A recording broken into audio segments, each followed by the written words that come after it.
Hi everyone, I'm back finally. I've been on camp in Waikanae, a camp called New Wine New Zealand Summer Camp.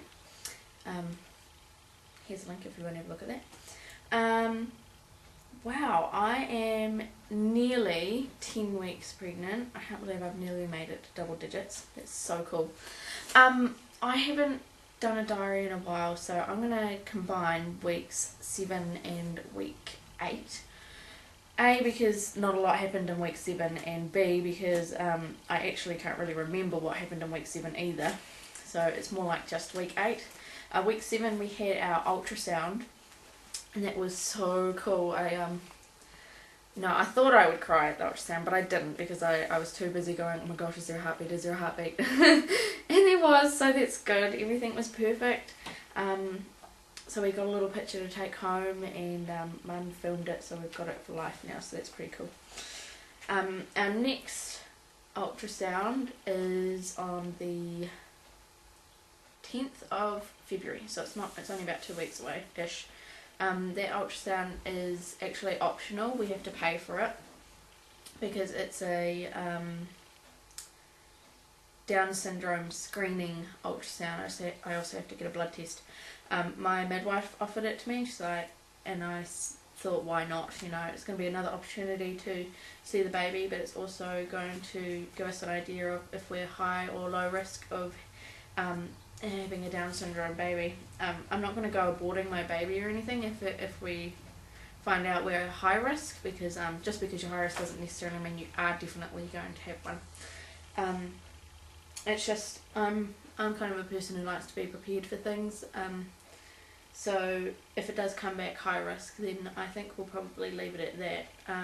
If it comes back at high risk, you can also have one of those tests where they put the needle in and suck out fluid and all that stuff. That sounds a bit intense for me. So just ultrasound for now. We'll see how that goes. I'll be 12 weeks by then, so hopefully we'll be able to see a lot more of the baby. A little less looking like a blob. I think the head's more rounded and things like that at that point, so I'm really excited about that. I have written down everything I want to talk to you about because my brain is gone and I can't remember everything. So what have I got here? Well, the very first thing on my list, it says week 8 was the worst week. That's because I thought I had bad morning sickness. Well, week 8 was even worse. Like, the nausea was so bad all day that I swear that I was just like trying not to gag all day. I was also vomiting multiple times a day. It was really bad. I was exhausted and just having a really, really bad week. I was at work and I was so tired. I just wanted to close my eyes and go to sleep on the couch. And I went to the toilet and I was vomiting, and then once I finished vomiting, I just sat in the toilet and I just bawled my eyes out because I was so exhausted and sick of being sick. And my boss came and found me and she was like, just go home. So she was really nice because I just couldn't handle it anymore. So I had a bit of a breakdown. But I'm okay now. So I've talked about scan, midwife appointment. Oh yeah, I have an actual midwife appointment next Thursday, the 3rd of February.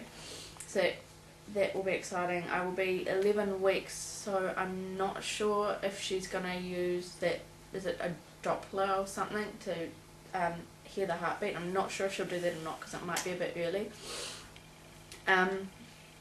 What have we got? Oh yeah, week 8.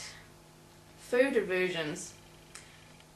Every time I look at food, it's just like, that looks disgusting. Foods that I would normally love, I just can't eat anymore. I was also having really weird aftertaste in my mouth as well in week 8. Like, what did I eat?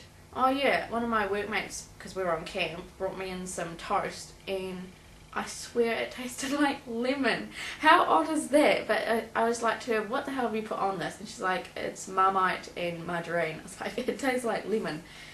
And she's pregnant too, but she had a bit, and she was like, it tastes normal. So I was like, okay.